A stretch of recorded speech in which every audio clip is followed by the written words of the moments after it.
vítajte u mojho videa ze School of Dragons. Ja som super, som vlastne v noc, smrť v noci a toto je môj dragon ja a isto sa pýtate, ako sa tu dostať. No, je to veľmi ťažké, ale ukážem vám to. Nejaké tripy. Takže ako prvý som vám chcela ukázať jeden, ale to vám až potom. Chvíľočku musím vyskúšať. OK, takže som prišla na to miesto, kde som chcela, že tuto musíme ísť raz dole.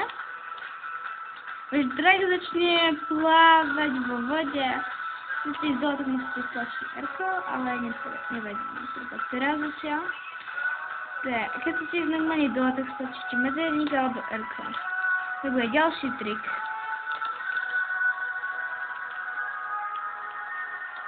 Musíte tu niekde hľadať. Túto dieru veľkú. Tu. A ísť dole zatiaľ.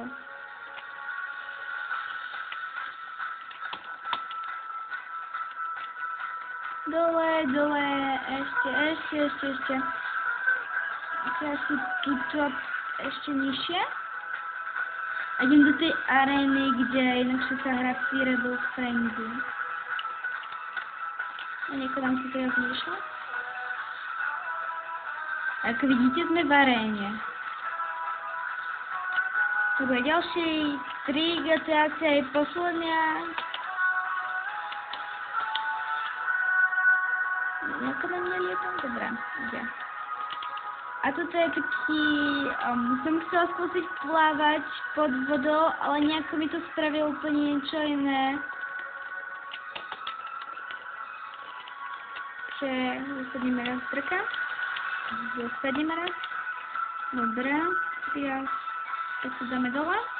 A hop. To som zistila.